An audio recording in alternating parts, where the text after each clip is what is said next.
Om Swastiastu. Sebentar ini saya takutnya akan terjadi jamming pada internetnya. Selamat siang semuanya. Kok seperti biasa, baru mulai dari kemarin ya. Bukan, internetnya udah mulai wawawewe dia. Sebentar, saya masih mengatur internetnya. Jadi hari ini saya akan membahas salah satu sastra ruwatan yang paling banyak digunakan sebagai naskah seni pertunjukan. Pada tahun 2007 saya melakukan dekonstruksi setelah cukup lama riset mengenai calon arang ini. Jadi kalau kemarin itu saya ngomong Semanang Take karya dari penulis favorit saya, maka kini adalah penulis pujaan saya selama saya melakukan pembacaan banyak dari kisah-kisah calon arang sebelum saya melakukan dekonstruksi pada penelitian. Ini adalah karya dari Purwe Calon Arang, yaitu karya dari Anak Agung Gede Pamergean Klungkung. Nama penanya itu namanya itu Gore Pratode.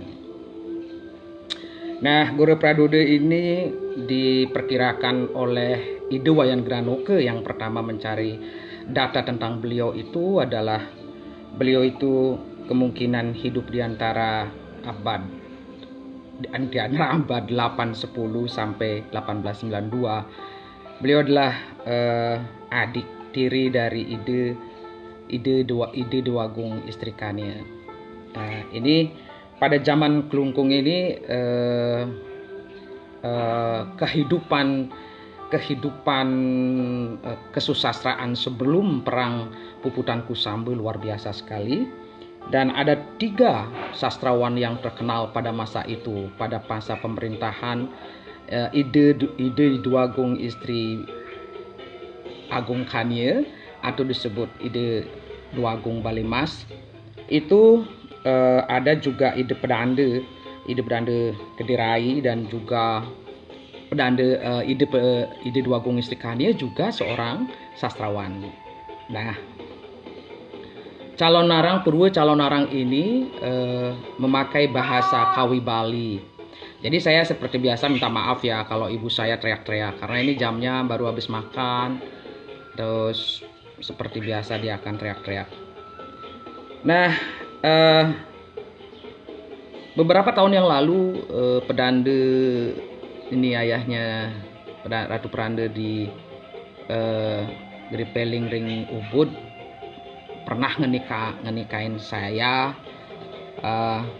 agar membahas calon arang pang cerik-ceriki nawang tentang kengken. Sebenarnya satu calon arangi sangkal mangon dadi ruwatan. Sebelumnya saya bercerita tentang pendekatannya. Sekarang ini saya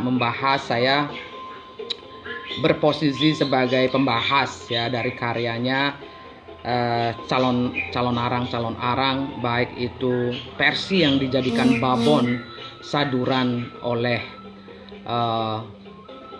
Gore Pratode ini, maupun yang kemudian isi dari Purwe Calon Arang. Apa perbedaannya kemudian dan mengapa kemudian menjadi sastra ruwatan?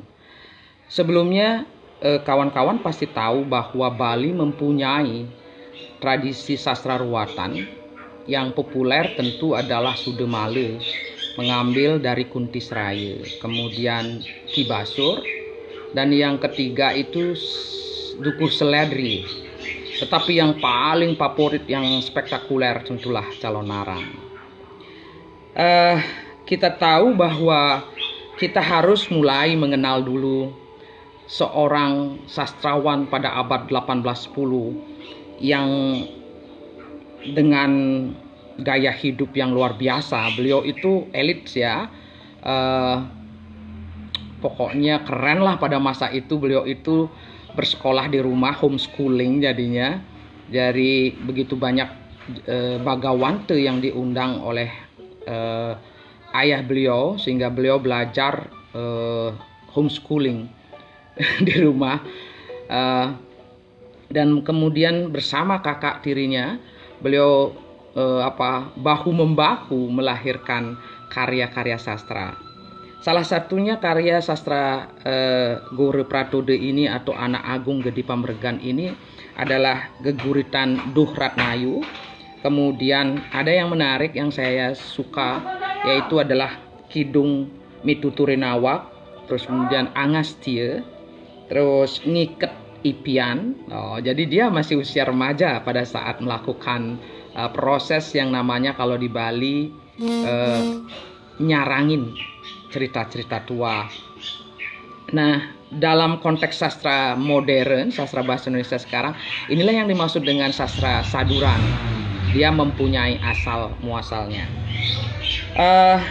Peparikan Purwo Calon Arang. Nah, sebelum banyak nanti yang bertanya misalnya apa, dalam tradisi penyalon arangan di Bali, calon arang itu ada dua. Yang satu itu prosa sifatnya, yang satu itu puisi. Puisinya itu terbagi, ada yang disebut dengan geguritan, ada yang disebut peparikan, dan apalagi ya, pokoknya yang pakai pupuh-pupuh itu ya. Jadi ini terlalu lama jaraknya penelitian saya, tahun berapa ya, tahun lama banget. Saya nulis Janda dari Jirat tahun 2007.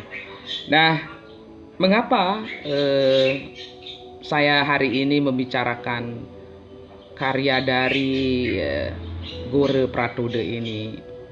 Rasa hormat saya pada penulis idola saya yang berani mendobrak untuk menulis dengan bahasa Kawi Bali. Jadi Calon Arang sendiri ini dalam perdebatan penelitiannya konon gitu loh, dicari di mana ditulisnya. Yang ditulis itu kan kisah sebenarnya tentang Prabu Airlangga atau Airlangga yang tentu saja dia adalah Raja Kadiri di Jawa.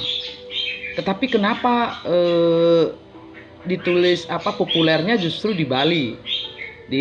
Dengan berbagai versi. Ada carangan di Bali itu yang sejenis peparikan itu sampai 75 jenis carangan.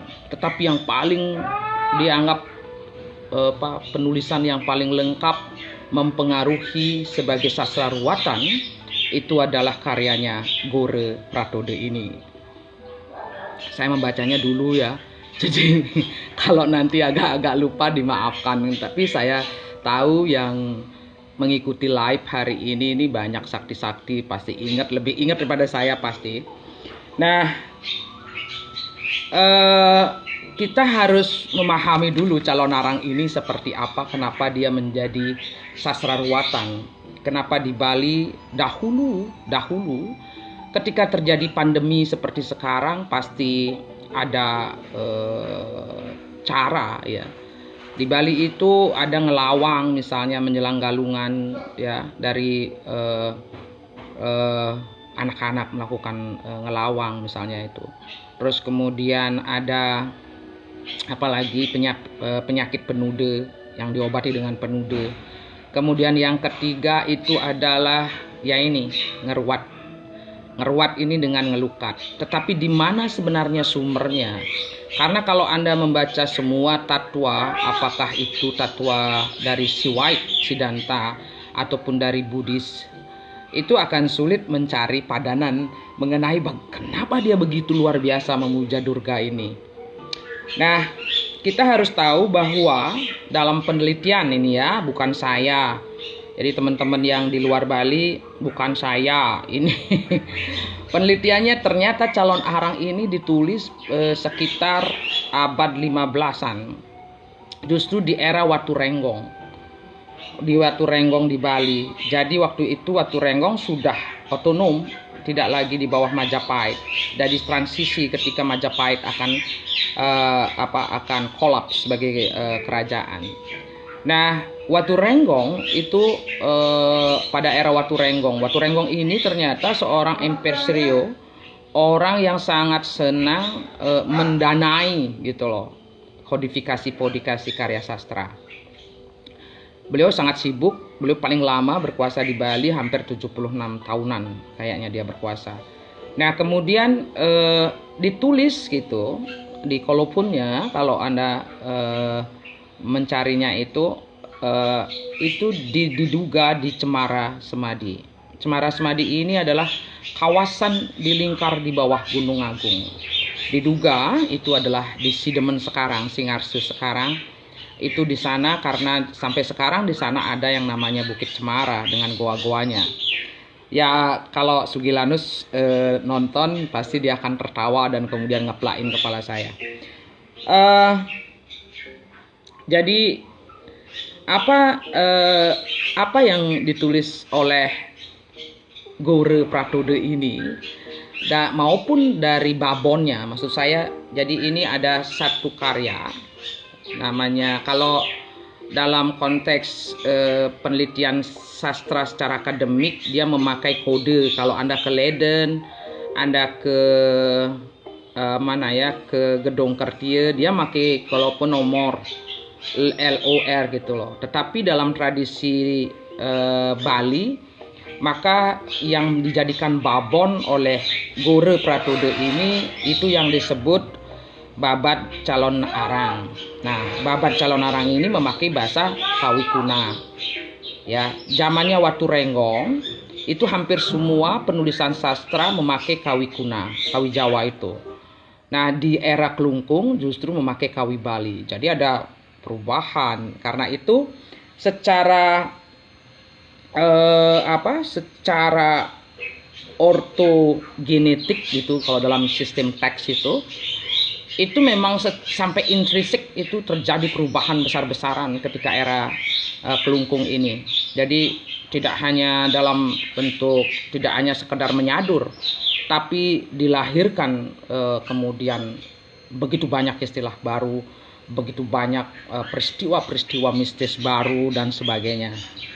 Nah, kita tahu bahwa Kawi Kuna ini diduga mulai, Kawi kuadrat yaitu mulai di era Sailandra, jadi sekitar 700 Saka. Nah, bayangkan perubahannya kemudian di era abad 15, kemudian di eranya Gore Pratode itu pada abad 18. Kita tahu bahwa semua bertanya-tanya gitu loh, kenapa calon arang ini dijadikan ruatan, dan kemudian kenapa begitu dipercaya niwaluna tengjirah gitu bahasa Balinya, atau rande ningjirah atau idirah, atau kemudian ada yang mengatakan baluan arang, caluan arang. Banyak sekali namanya.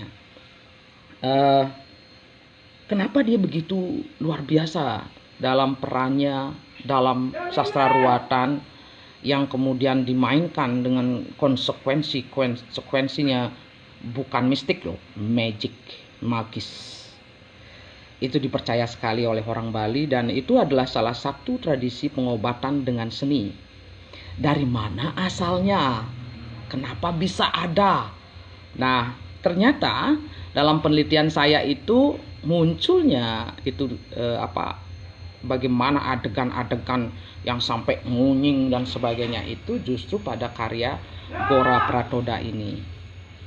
Pada Gora Pratoda ini. Tetapi marilah kita mengenal dulu, karena apa ya, kalau ngebahas gini nih biar nggak jatuh klinik, biar nggak jatuh jadi magic semata atau mistik semata, adalah ada saya juga, ada Dewa Alit juga, jadi gugup nih ada. Jadi begini, teks ini secara natural dia itu kalau Anda akan pergi membedakan yang lama Babat Calonarang itu kalau di Leiden itu yang dianggap paling tua yang ditemukan di Cakre Lombok itu dibuat di Cemara Semadi, Sidemen. Nah, yang menjadi koleksi keluarga saya itu adalah babat Calonarang. Itu sebenarnya sama dengan itu. Nah, kemudian apa perbedaannya dengan tradisi Kelungkung? Dalam tradisi Kelungkung inilah yang melahirkan tradisi peparikan. Peparikan itu artinya memakai puh. Yang puh yang dipakai itu adalah satu puh demung, puh adri, dan yang satu itu lupa saya puh apa. Pokoknya 3 dia pakai pupuh ya, pupuh. Nah, ketiga-tiganya maupun dari semua saduran itu menjelaskan bahwa calon arang ini itu pertama ya, itu dia memang mengandung magic, cerita magic. Terus yang kedua dia mengandung mitologi. Terus yang ketiga mengandung estetika. Itu sebabnya disukai oleh para seniman. Nah, pada karya Anak Agung Meregeg ini, Gore Pratode ini, kita akan memperhatikan betapa hebatnya beliau ya. Saya akan mulai pada posisi mengapa dia menjadi sastrarawatan. Jadi kenapa juga satu-satunya teks yang digunakan oleh sejarah nasional untuk membagi wilayah Kadiri itu justru referensinya digunakan adalah teks Calon Arang. Jadi kalau Anda membaca babat Calon Arang, yang namanya bentangan kekuasaan Nusantara itu termuat di situ. Kemudian perjalanan dari Jawa ke Bali juga dimuat di situ. Jadi lengkap sekali petanya. Jadi dia mirip kalau negara Kertagama itu kan menceritakan perjalanan. Nah, kalau di babat Calon Arang itu ceritanya kan sederhana. Yang paling tua yang dijadikan babon itu dengan bahasa Kawikuna, lumrah Anda mengetahui cerita bagaimana bermula dari cerita Bahula. Empu Bahula dulu diceritakan, lalu ada kisahnya putrinya yang ngambek, kemudian pergi ke kuburan, lalu Bahula membangun yang namanya sebuah pesraman di Wiswa Muka. Wiswa Muka inilah yang kemudian akan rancu ya dengan lemah tulis. Namanya yang lain itu lemah surat. Terus kemudian ini banyak nih namanya dia. Nanti itu akan bingung dengan versi kabikuannya dari Niwalu Watengjirah.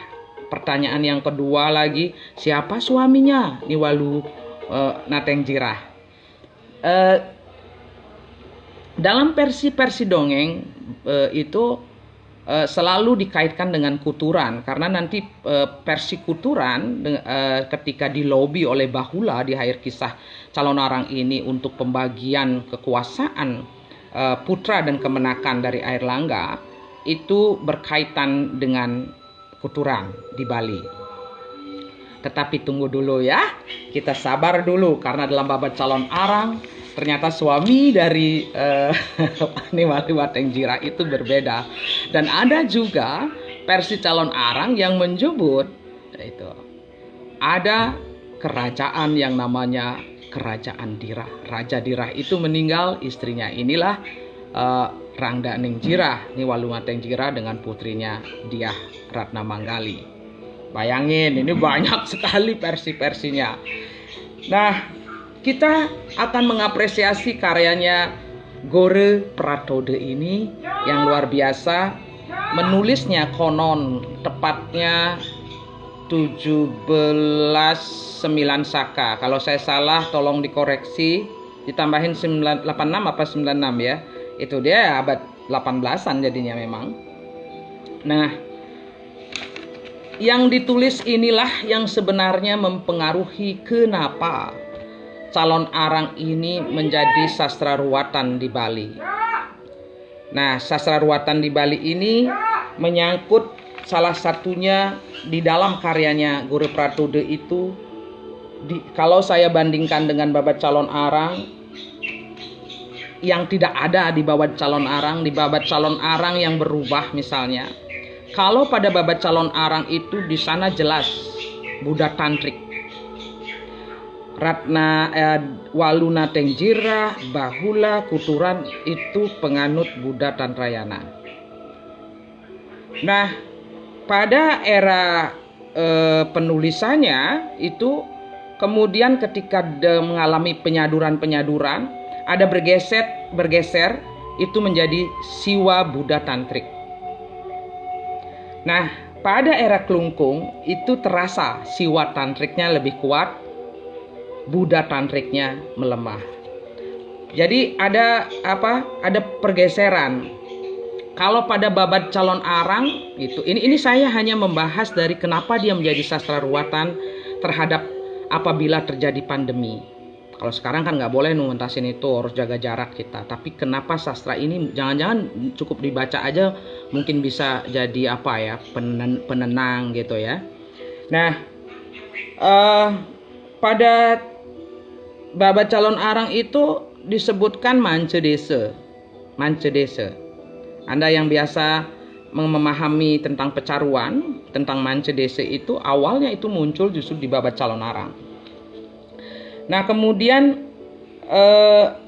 berubah dia dari Manca Desa itu ketika berpindah dari teks itu. Jadi teks ini kan ketika disadur dia sebenarnya mendistribusikan beberapa hal yang kemudian dieksplorasi. Nah, dari yang Manca Desa ini jelas itu kode tantris. Nah, kemudian dia berubah di Bali mendekati apa yang disebut dengan Nawasange itu. Tetap disebut dengan Manca Desa juga atau disebut Nyatur Desa. Jadi ketika Anda membuat caru, ada tanda itu Nawasangenya itu. Terus kemudian di babat calon arang tidak akan ditemukan bagaimana penggunaan ang-ah, aksara suci. Jadi kalau Anda ang itu kan di perut, di atas kalau hidup, kalau dia terbalik matilah kita.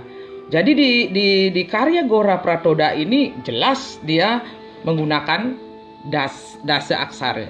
Menggunakan dasa aksara. Perbedaannya begitu keras sekali dengan babat calon arang itu yang Jawa. Kalau di Bali dia sudah menggunakan dasa aksara.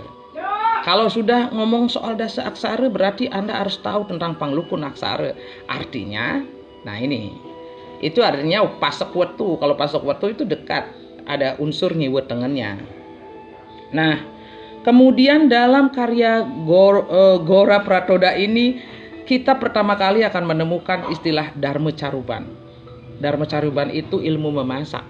Ilmu memasak ini adalah ketika adegan bagaimana orang Bali membuat mitologi tentang bagaimana apabila ada ciri-ciri di pura dalam akan terjadi kematian.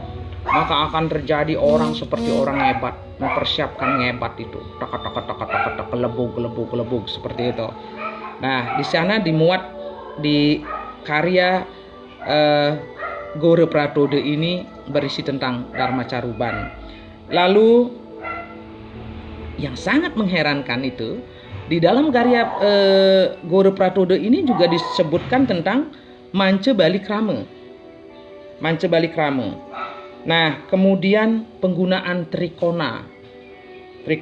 Kemudian ada tentang Dasebayu, penjaga jiwa mantra Galonggong. Maaf ya, ibu saya itu teriak-teriak.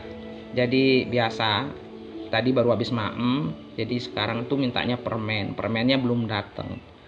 Nah, kemudian kita tahu barang siapa sekarang yang sudah mewinten di Bali, apakah itu Eke Jati, Dwi Jati dan sebagainya.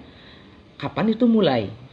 Ternyata ini ditulis oleh Gore Pratode dalam salah satu bagian parikanya itu adalah tradisi menuliskan aksara di lidah dengan huruf mung menggunakan triaksara pada karya Gore Pratoda ini. Jadi sakti sekali nih anak agung Gede Pamergan ini.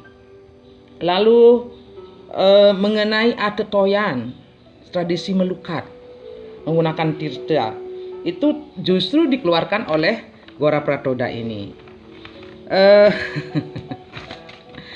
Jadi kita tahu sekarang bahwa ada memang perubahan dari Buddha Tantris ke Siwa Tantris.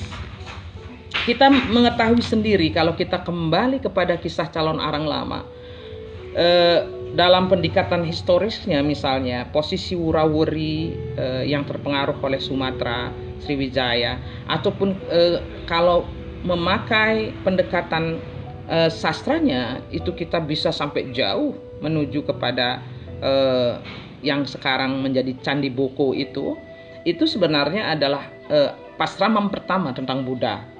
Dan kita tahu lahirnya dari bahasa Kawi kuadrat ini dengan hurufnya, dan kemudian itu bagaimana caranya mereka menyebarluaskan itu adalah pada era dari Kediri ketika Dharma Wangsa Teguh. Dan tahukah Anda bahwa gerakan pembebasan buta huruf yang dilakukan Dharma Wangsa Teguh itu bersamaan loh dengan era yang terjadi di Itali waktu Vanini kalau nggak salah namanya raja ini. Jadi ada kadang-kadang dalam dunia itu linier ya. Calon arang yang kita bicarakan ini itu juga mengisyaratkan tradisi pendidikan pada zaman itu, tradisi pendidikan yang serius itu baik pada babat calon arang maupun pada karya anak agung Gede Pamergan ini itu harus ada biaya. Namanya baturing sasari. Jadi angkanya itu 1.600, 400, 8.000 sampai 80.000. Saya nggak tahu apakah itu uang emas ataukah keteng, apakah kita membacanya seperti orang Bali lama itu membaca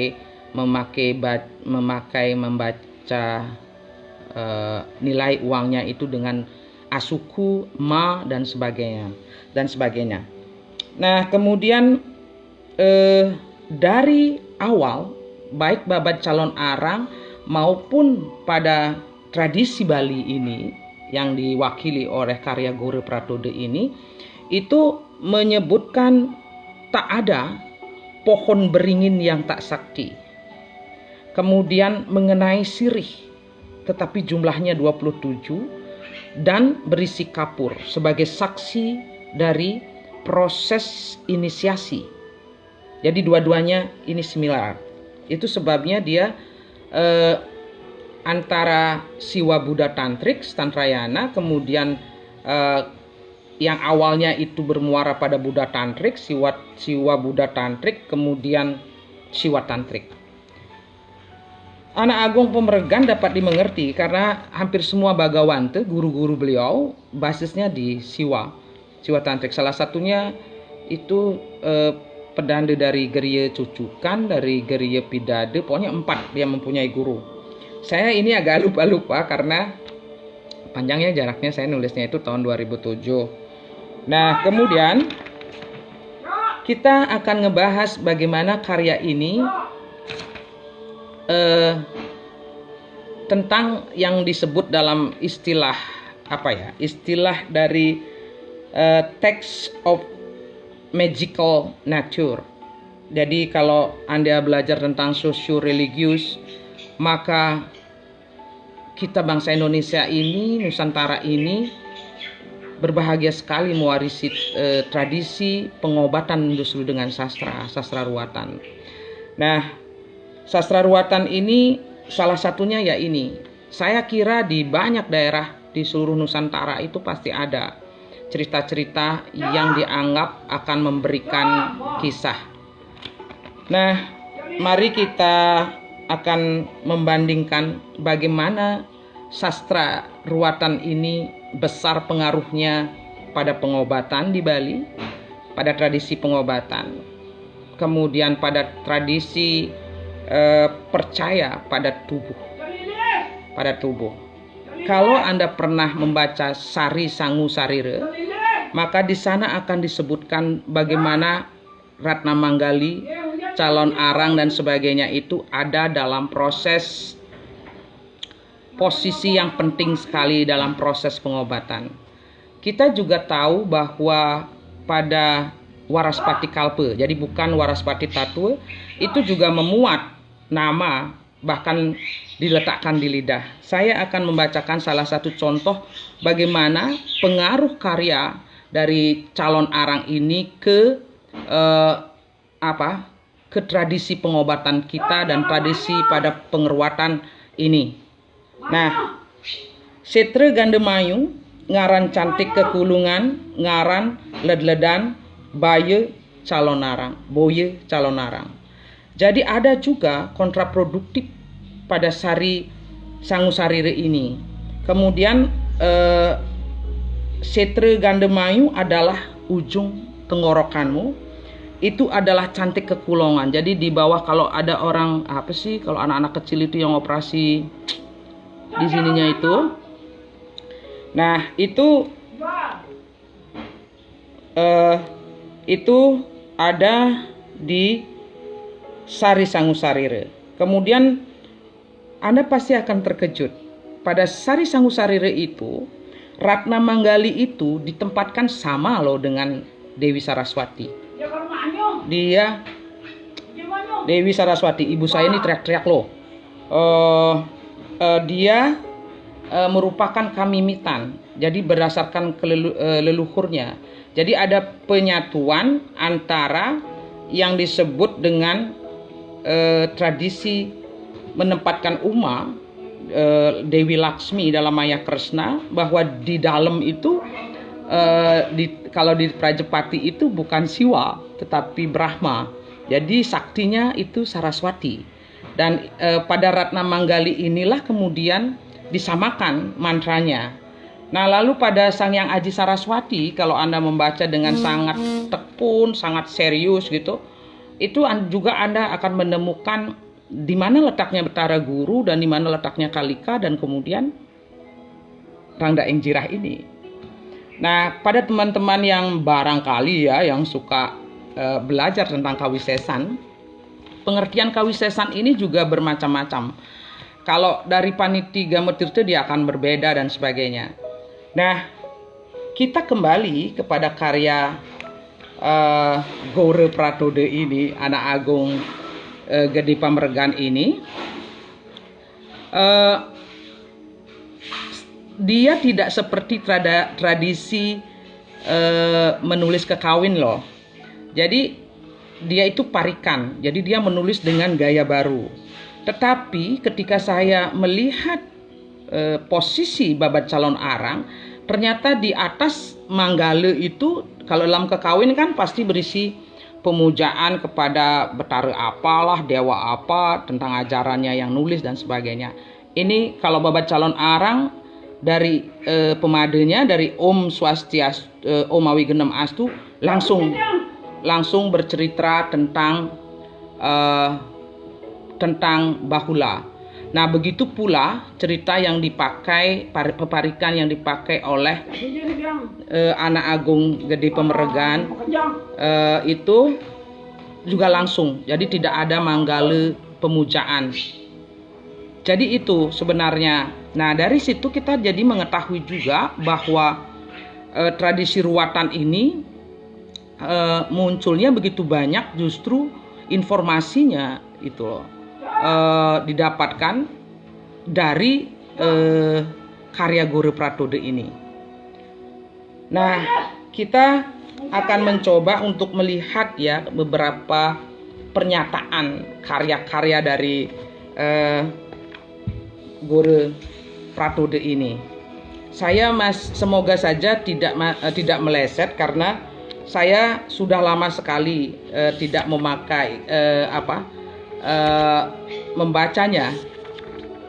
Tetapi dia adalah pengarang idola saya yang menurut saya ketika tahun-tahun berapa ya saya itu melakukan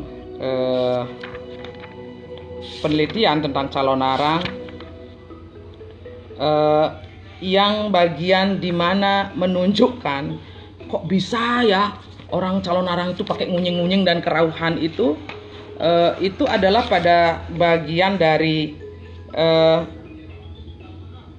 adegan yang diberikan oleh karya Gore Pratude ini. Kita akan mencoba melihat bagian-bagian yang paling gampang ya. Kalau Puh Durme saya nggak bisa, maksud saya terlalu susah. Kita lihat dulu dari awal. Di awalnya saya mempunyai catatan sirap nah ibu. Ibu saya itu kalau jam-jam begini itu loh marahnya, tapi kalau ndak didekatin gini. Pada awalan kita akan baca karya Gore Pratude ini.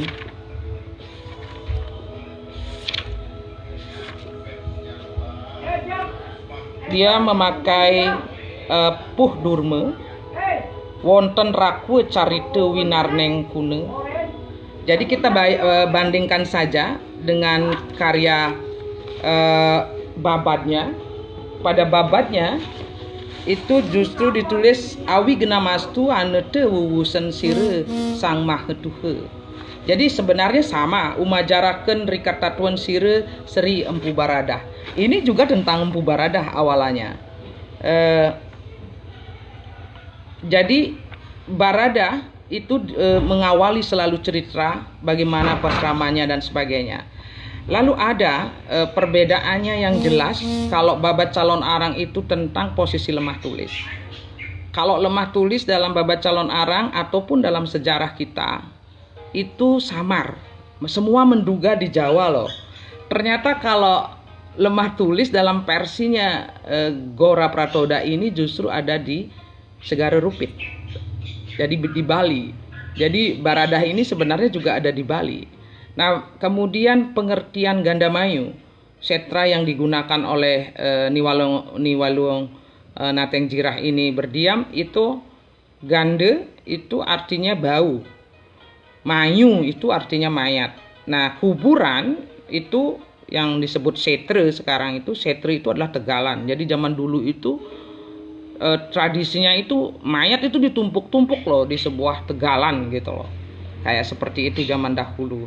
Setelah datang Baradah barulah terjadi bagaimana tradisi pembakaran mayat itu ada.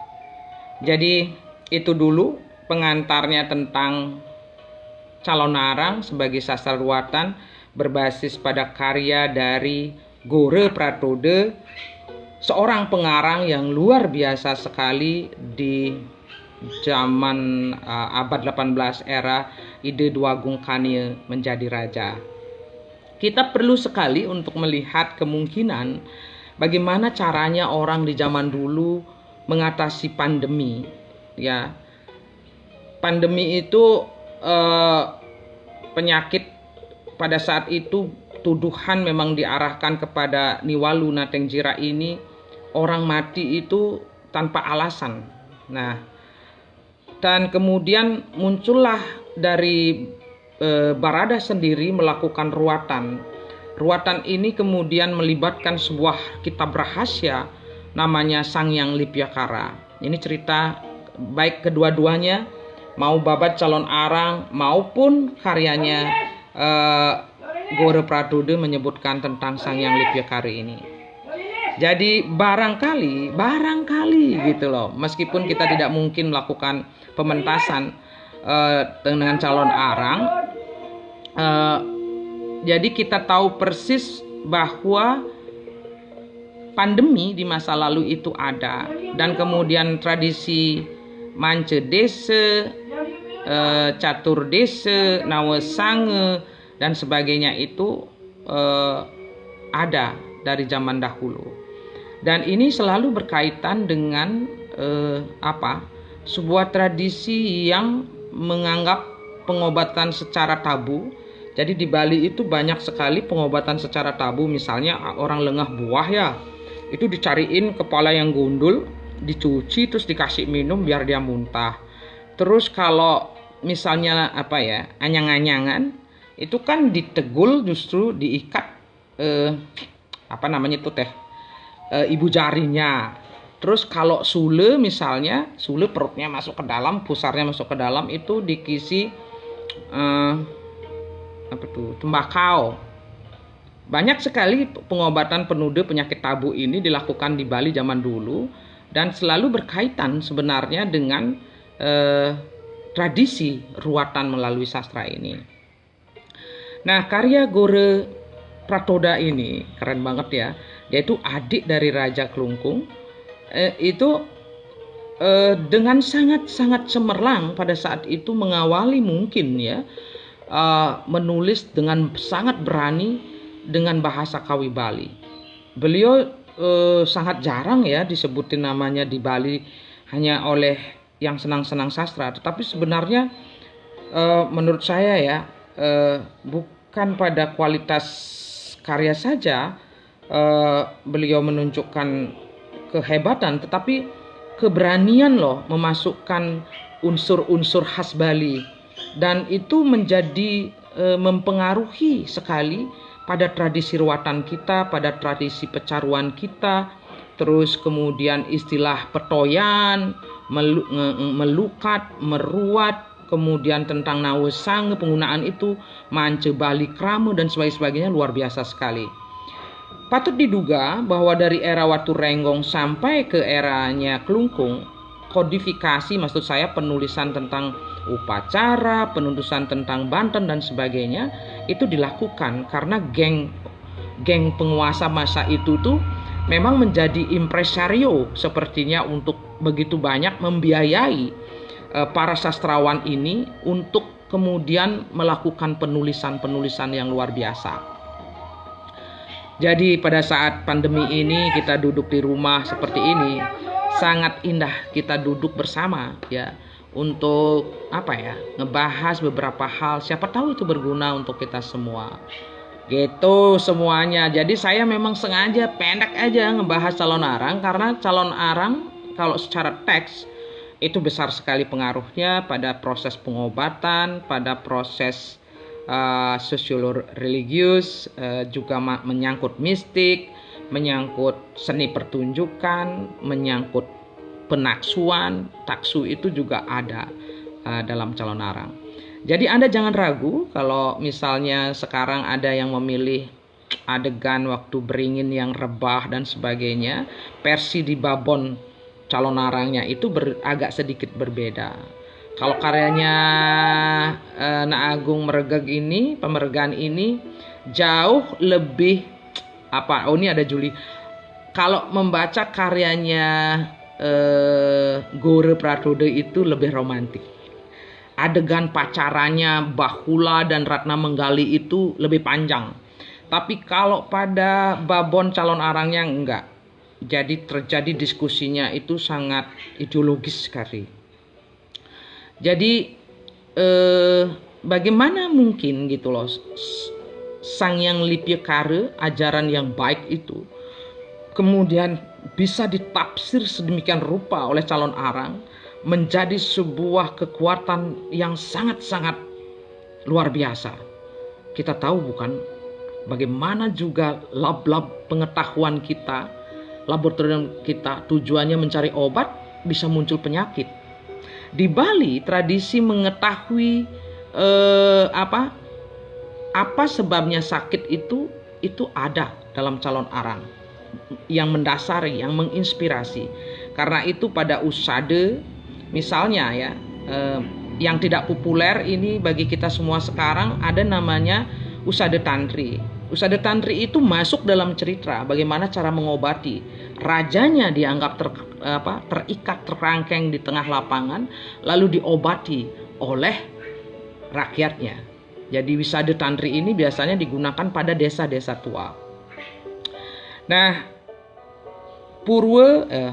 paparikan purwe calon arang ini sangat penting sekarang dipakai untuk sebuah rujukan, referensi untuk melihat Bagaimana kita menghadapi pandemi seperti sekarang? Karena pada kisah babat calon arang baik di Jawa maupun di Bali, bahwa kita sebelumnya itu memang pernah mengalami sebuah pandemi yang cukup besar.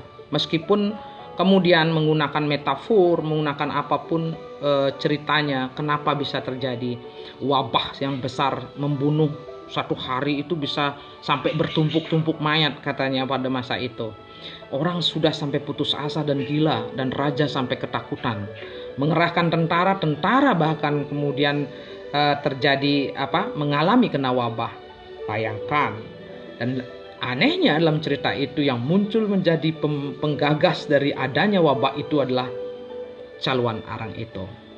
Nah, saya mendekonstruksinya tahun 2007 dengan berdasarkan pendekatan historis. Nah, baiklah kawan-kawan, barangkali kalau ada kawan-kawan yang akan ikut serta, mari kita membahas beberapa buku-buku yang asik. Jadi, saya hanya berharap ya kita mengenang juga pengarang-pengarang lampau. Jadi kemarin saya ngomongin Ide Bagus Made Dharma Palguna, dan hari ini saya ingin membicarakan salah satu pengarang abad 18 itu Gora Pratoda namanya, anak Agung Mergan. Jadi mari kita baca bagian-bagian yang menarik dari kisah-kisah cerita Calon Arang ini. Saya baca terjemahannya apa saya harus membaca? Ini kadang-kadang gini, nanti ada yang nanya, ini pakai bahasa Bali apa pakai bahasa apa itu loh.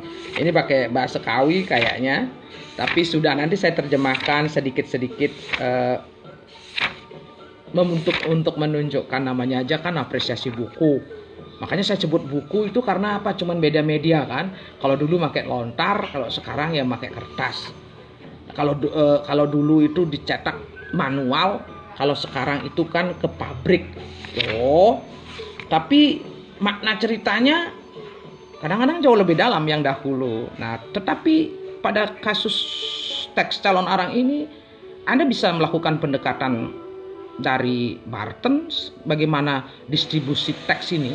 Distribusi teks ini justru pada diawali oleh situasi sosiologis dan kemudian situasi pemanggungan. Di Bali itu banyak sekali carangannya, versinya dari Calon Arang ini. Jadi kalau Pupu Durma, nah ini agak susah. Wonten raku carita winar neng kuna, ngong wistara mangke keki, purwakaning kata ane ratu subala, madeg ing dahan negiri, siaji erlangga maka catraning bumi. Jadi ini bercerita awalannya tentang Erlangga. Coba kita bandingkan dengan babonnya. Itu hanya pada berapa ya bait di belakangnya saja yang dari pertengahan mungkin yang mirip. Kalau di depannya itu udah beda sekali. Sisipan-sisipan religiusnya itu sudah berbeda. Jadi benar ini terjadi perubahan dari Buddhis Tantrik ke Siwa Buddhis Tantrik. Kemudian saat ini saya rasa banyak sekali pertunjukan Calon Arang kita sudah sangat Siwa Tantris.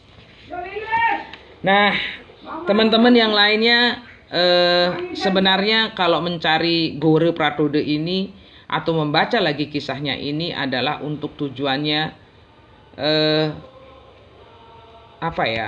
semacam evaluasi bagaimana caranya kita untuk melihat benar nggak kita ini dalam proses kreatif membuat seni pertunjukan.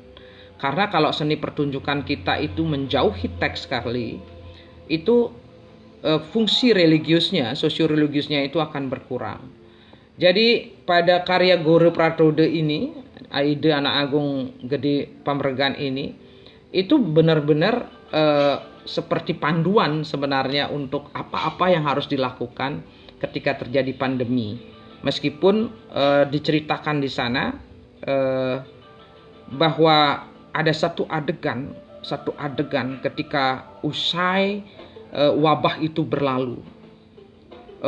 orang-orang menari di semua tempat, lalu masuk ke Pemanggungan tetapi di tepi pantai. Jadi tidak disebutkan peristiwa menari ruatan itu, justru tidak disebutkan di kuburan, tetapi di tepi pantai. Orang naik menari dan banyak sekali orang yang kerauhan.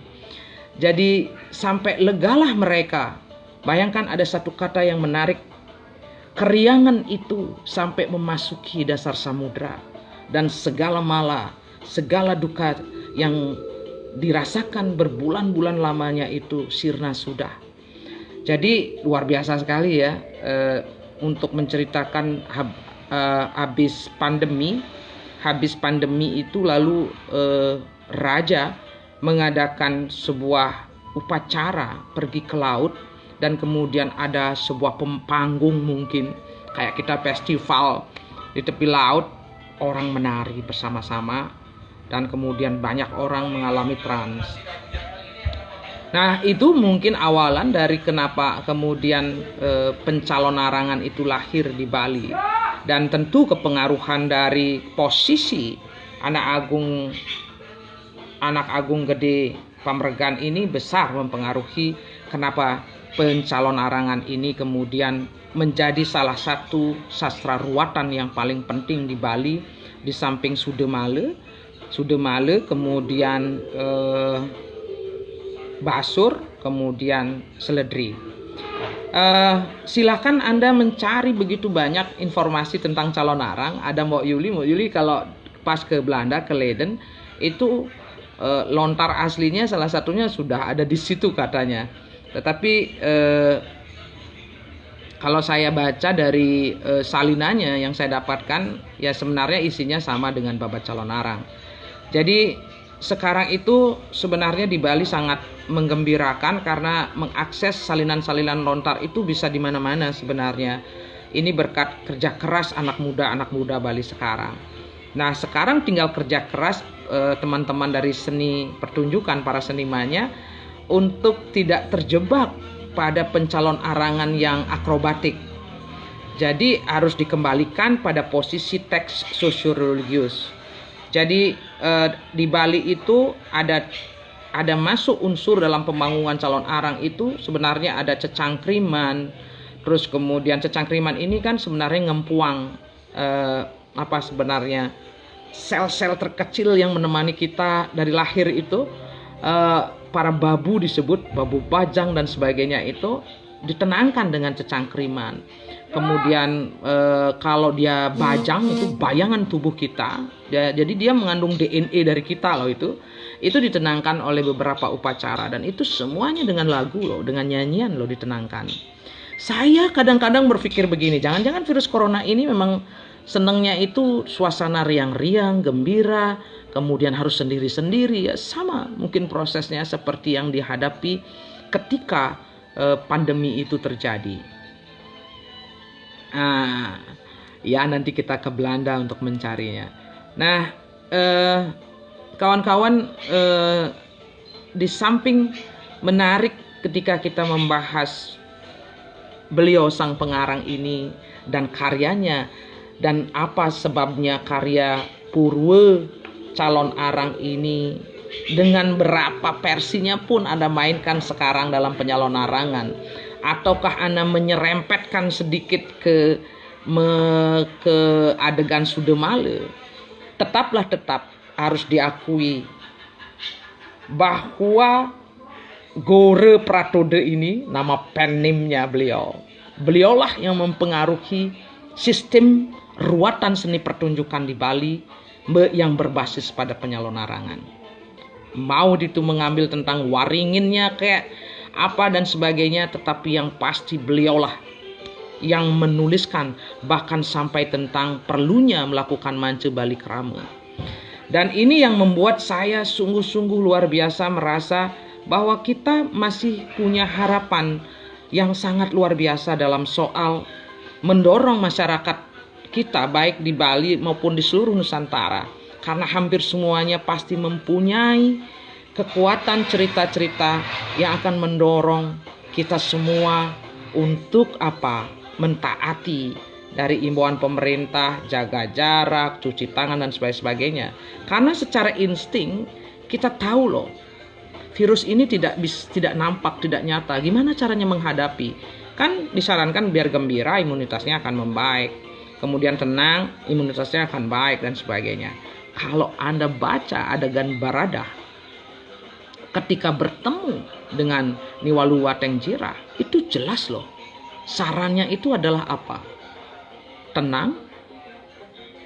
Tenanglah kamu itu. Ini yang membuat saya berpikir jangan-jangan hampir semua dasar imunitas tubuh itu. Terus yang kedua, selalu ada unsur api dan air. Api dan air dari semua. Apakah kemudian ketika penyalon arangan ini kita kaitkan dengan usade, waraspati kalpe kayak usade gede kayak dan sebagainya, banyak sekali unsur air loh sebagai obat. Terus kemudian unsur api, panas, kita kan menggunakan matahari di pagi hari sekarang. Terus yang ketiga itu yang menjadi teka-teki saya itu unsur tembakau dan unsur sirih, kemudian kapur. Nah ini tentu saja bukan bidang saya, karena saya hanya seorang penulis dan saya senang riset. Jadi informasi-informasi barangkali kita akan diajak juga oleh pandemi ini untuk melirik kembali ke belakang. Kita saat ini untuk penguatan imunitas kita itu kita memakai apa? Empon-empon, jahe dan sebagainya.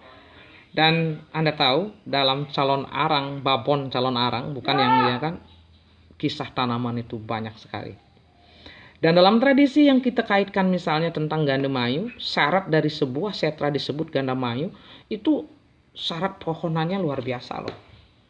Syarat pohonan dari beringin, pule, segala macam itu harus terpenuhi kalau dia bisa disebut dengan setra Gandemayu. Jadi syarat tanaman justru di dalam sebuah kuburan itu. Kalau sekarang kan dominan Kamboja gitu loh, dominan adalah pule, ada satu dua beringin, ketapang gitu loh. Tapi kalau dulu kalau ingin setra itu sebagai rumah yang meruat, maka dia harus dipenuhi oleh pohon-pohonan. Dan kita tahu sendiri sekarang kita banyak berhutang budi pengobatannya pada pohon-pohonan. Nah, saya sebenarnya hanya ingin mengajak teman-teman membuka kembali ingatan-ingatan kita tentang betapa banyaknya ya kita punya pengarang-pengarang yang bagus sekali, pengawi-pengawi yang bagus, tidak hanya di Bali tapi di seluruh Nusantara. Nah, hari ini saya mengambil seorang pengarang itu dari abad 18 yang menulis sangat banyak sebenarnya karya-karyanya.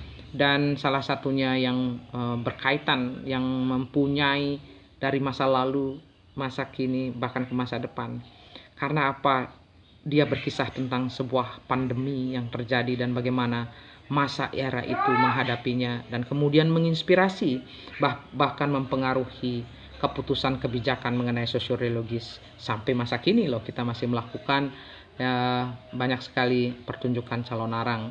Jadi pertunjukan calon arang dahulu itu tidak hanya pada prembon seperti sekarang, tetapi juga ada pada wayang, juga ada wayang calon arang, dan apalagi ya, tidak hanya pertunjukan, ada wayang calon arang dengan sistem gamelan yang berbeda. Jadi kita tahu sekarang itu orang hanya berpikir tentang itu, mayat-mayatan itu aja, pada kanuragan kebatinannya yang diperlihatkan. Alangkah baiknya kembali kita menggali lewat calon arang ini untuk memahami tentang proses pengobatan dan sebab-sebab penyakit. Dan karena di calon arang ini juga babonnya itu akan menginspirasi tradisi Maya Kresna namanya di Bali yang berkaitan dengan Dewi Laksmi, dan inilah yang menjadi dasar bagaimana kita akan melihat proses penciptaan, proses bagaimana yang dilakukan oleh Baradah ketika dibayangkan pada saat itu. Meskipun ini sebuah cerita, dia menghidupkan mayat, dan dia tidak akan menghidupkan mayat itu apabila mayat itu sudah rusak ketika menghadapi ini. Nah, kita tahu yang namanya mati itu kan bisa dalam posisi koma dan sebagainya. Bayangkan kualitas pengetahuan mereka tentang mati hidup ini disimbolkan dengan ang-ah dan dasebayu. Jadi pada Gora Pratode, pada karya Gora Pratode ini banyak sekali sebenarnya sisipan tentang kadiatmikan, yaitu seperti dasebayu yang sangat menentukan pernafasan kita kan sekarang itu yang disasar oleh virus corona ini.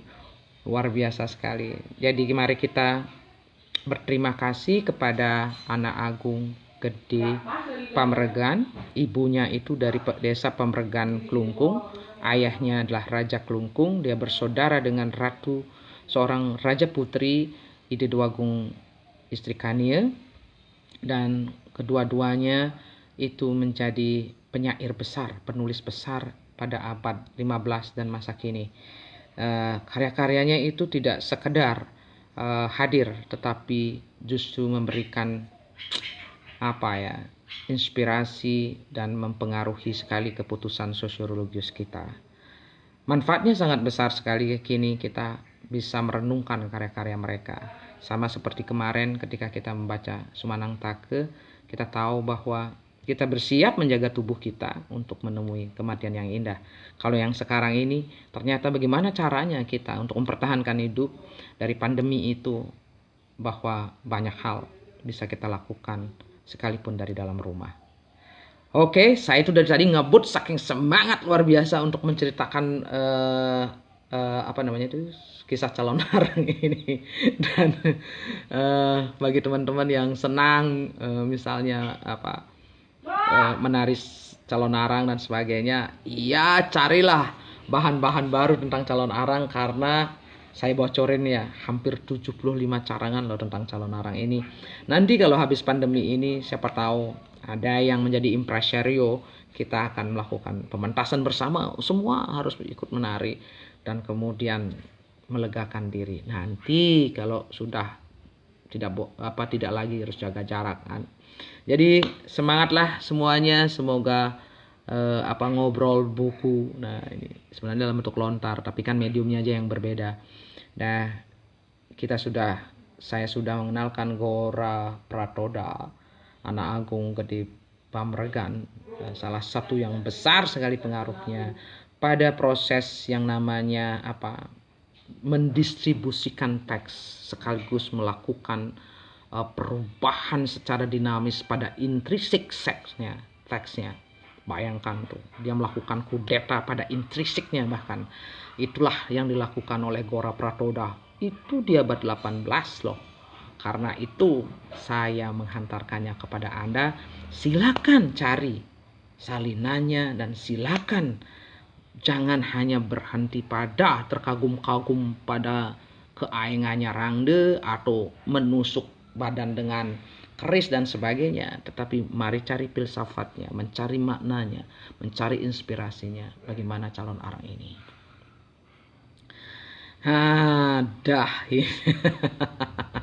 Ada yang ngajakin saya mau bertemu.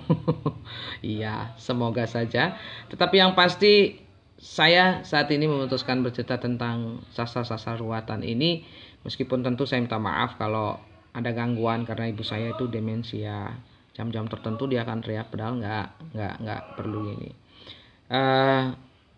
Begitu juga saya berharap ada teman-teman mulai dong kita mencari bahan-bahan yang bisa kita diskusikan, kita obrolkan untuk membuat kita jauh lebih lega hati ya, membuat kita jauh lebih punya harapan dan tidak jenuh di rumah ya.